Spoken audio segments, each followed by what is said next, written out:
Morning guys, napaka excited namin ngayong araw dahil may imimit tayong dalawang tao na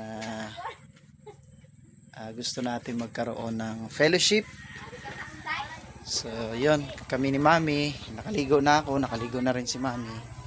Nagre-ready na kami para bisitahin yung ating mga kaibigan na imimit ngayon.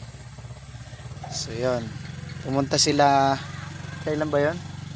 Pumunta ng Friday dito, yung isa nating kalugar.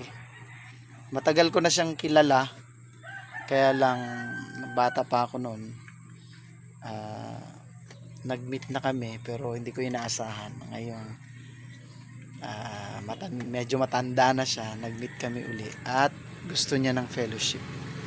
So naghanap po talaga siya ng pastor dahil medyo malayo at saka maedad na rin sila. Naghanap po siya ng pastor na makakasama nila. So nakakatuwa itong dalawa kasi every Sunday, siguro dahil nga medyo mahirap ang transportasyon dito sa lugar namin,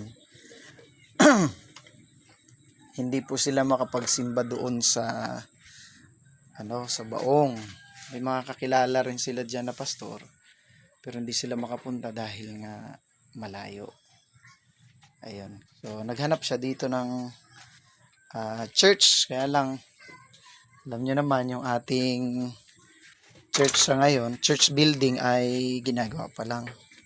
So excited kami ni ni Mami. Maaga pa. Nagising na ako ng maaga pa, nagpray na ako, nag-meditate at naghanda na para i-meet natin yung ating kaibigan. So ito yung ginagawa nating extension, ay pwede po itong maging house church. So yan, nakabili na po ako kahapon ng yero at ilalagay na lang yung yero doon sa bubong pag nalagyan na ng parlins. So excited kami ni Mami ngayon at meron kaming kunting mga inihanda para sa ating mga kapatid na gustong magkaroon ng Bible study sa kanilang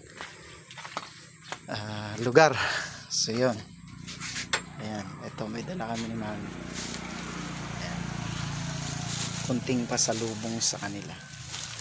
So yun, abangan nyo po. Let's do it.